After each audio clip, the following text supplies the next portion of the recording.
Shalom saudara yang dikasihi Tuhan Yesus Kristus, selamat malam, salam sejahtera buat saudara semua dimanapun saudara berada. Damai dan sukacita oleh Roh Kudus melimpah senantiasa dalam hati dan kehidupan saudara semua. Doa dan harapan saya saudara senantiasa berada dalam keadaan yang baik, sehat dan diberkati Tuhan. Sebelum kita mendengarkan renungan firman Tuhan, mari sama-sama kita berdoa. Bapa kami yang di sorga, Bapa di dalam nama Tuhan Yesus Kristus, terima kasih kami mengucap syukur untuk segala kebaikan Tuhan di sepanjang hari ini. Kami dapat lalui hari ini dan dapat mengerjakan segala aktivitas dan tanggung jawab kami dengan pertolongan Tuhan. Saat ini ya Tuhan, kami mau mendengarkan sabda kebenaran firman-Mu.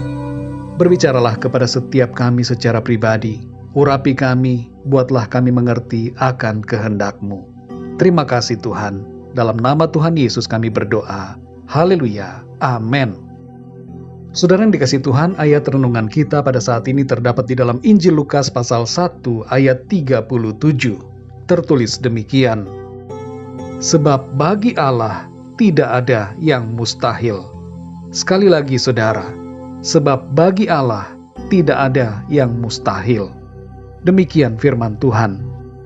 Saudara yang dikasihi Tuhan, ada kisah tentang dua orang anak kecil yang sedang bermain dan berbincang-bincang. Salah seorang dari mereka menceritakan kemampuan ayahnya dalam membuat sebuah souvenir yang unik sambil menunjukkan hasil karya ayahnya yang adalah seorang pengrajin souvenir kepada temannya. Benda yang ditunjukkannya adalah sebuah botol kaca dengan kapal dari kayu yang begitu detail dan rinci ada di dalamnya. Temannya heran dan bingung. Bagaimana caranya memasukkan kapal yang ukurannya lebih besar dari mulut botol ke dalam botol itu? Ia merasa itu sesuatu yang aneh dan baginya ajaib. Ia kemudian bertanya, "Kok bisa ayahmu memasukkan kapal itu ke dalam botol? Bagaimana caranya?" Anak kecil yang satunya menjawab, ia tidak tahu caranya. Tapi yang ia tahu adalah bahwa ayahnya bisa membuatnya. Saudara yang dikasihi Tuhan, dalam dunia ini ada berbagai keahlian manusia yang bisa kita lihat dari karya mereka, dan karya itu bagaikan suatu keajaiban. Beberapa puluh tahun yang lalu, melihat sebuah handphone yang bisa dibawa kemana-mana merupakan suatu hal yang luar biasa. Ada banyak hal yang dulunya kita pikir tidak mungkin, tapi sekarang ini menjadi kenyataan. Mengapa? Karena ada orang-orang yang terampil dan ahli dalam membuatnya. Tuhan memberikan kepandaian dan keterampilan kepada manusia untuk melakukan hal-hal yang nampak ajaib bagi orang lain. Tapi bagi orang yang membuatnya, itu adalah hal yang biasa karena ia bisa. Demikianlah juga saudara, Tuhan yang adalah Maha Kuasa. Bagi Tuhan apa yang sulit dan mustahil bagi kita, tidaklah sulit dan tidak mustahil baginya. Kita bisa saja bingung bagaimana caranya, tapi Tuhan tidak pernah bingung karena Ia tahu caranya. Dalam Lukas 1 ayat 37 ini, firman Tuhan berkata, "Sebab bagi Allah tidak ada yang mustahil." Konteks ayat ini adalah peristiwa di mana Maria dikunjungi oleh malaikat Gabriel dan menerima pesan bahwa ia akan mengandung. Maria bingung, bagaimana bisa ia mengandung sedangkan ia belum bersuami? Tapi malaikat Gabriel berkata kepada Maria bahwa bagi Allah tidak ada yang mustahil. Saudara yang dikasihi Tuhan, Maria memakai akal pikirannya dalam menanggapi kabar dari malaikat Gabriel, dan pikiran Maria juga mewakili pikiran kita dalam menanggapi berbagai keadaan dalam hidup ini. Ada banyak pertanyaan yang mungkin saat ini muncul dalam pikiran kita. Misalnya, bagaimana bisa saya mempunyai pekerjaan, sedangkan saat ini merupakan masa-masa yang sulit? Bagaimana saya bisa membayar kontrakan kalau tidak ada penghasilan? Bagaimana saya bisa sembuh kalau tidak ada obatnya?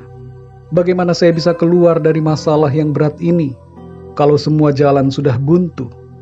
Dan berbagai pertanyaan lainnya yang lahir dari kebingungan kita.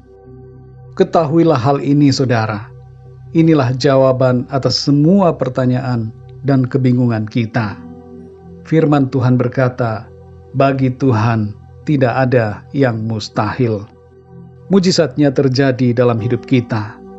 Tidak ada yang tidak dapat dikerjakan Allah bagi kita. Karena spesialisasi Tuhan adalah melakukan perkara-perkara yang ajaib, maka tidak ada yang tidak mungkin baginya.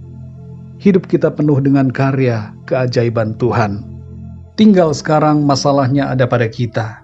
Maukah kita percaya bahwa Tuhan sanggup melakukan segalanya? Dalam Markus 9 ayat 23 Tuhan Yesus berkata, tidak ada yang mustahil bagi orang yang percaya. Saudara yang dikasihi Tuhan, percayalah, Tuhan Bapa kita di sorga sanggup melakukan segalanya. Kalau situasi hidup kita mencemaskan, menakutkan, mengkhawatirkan, ingatlah satu kebenaran ini.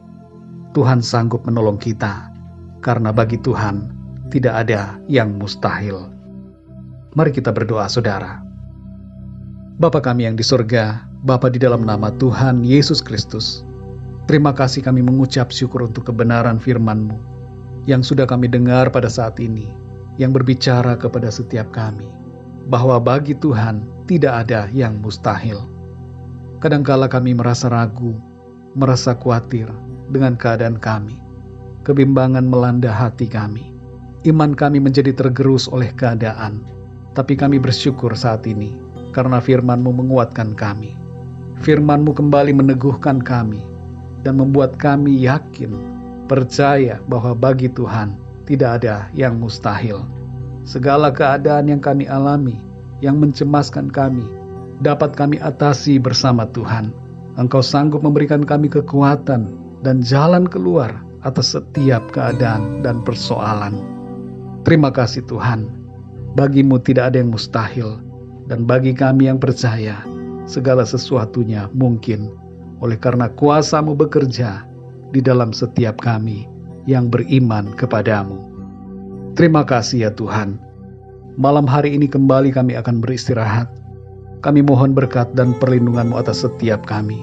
Berikan kami tidur yang nyenyak ya Tuhan, dan bangunkan kami kembali besok pagi dengan kekuatan yang baru, untuk kami pakai memuliakan nama Tuhan lewat segala aktivitas dan pelayanan kami. Kami berdoa untuk yang sedang sakit, jamahlah dan sembuhkan ya Tuhan. Dengan kuasa-Mu, mujizat terjadi. Yang lemah Tuhan kuatkan, yang susah Tuhan hiburkan, yang sedang putus asa Tuhan bangkitkan kembali semangat mereka. Dan bagi yang sedang menghadapi masalah dan persoalan, Tuhan berikan jalan keluar dan pertolongan-Mu yang ajaib atas setiap mereka. Terima kasih Tuhan. Kami percaya kami terima jawaban doa, dan kami terima berkat damai sejahtera, kasih karunia Tuhan yang berlimpah atas hidup kami. Terpujilah nama-Mu ya Bapa. Dalam nama Tuhan Yesus Kristus, Tuhan dan Juru Selamat kami berdoa dan mengucap syukur. Haleluya. Amin. Puji Tuhan, saudara yang dikasihi Tuhan, saya percaya firman Tuhan menjadi berkat dan kekuatan buat saudara semua, dan Roh Kudus akan menolong saudara untuk lebih lagi memahami kebenaran firman Tuhan. Tuhan Yesus memberkati saudara semua. Selamat malam, selamat beristirahat, dan sampai jumpa dalam renungan yang berikutnya. Haleluya.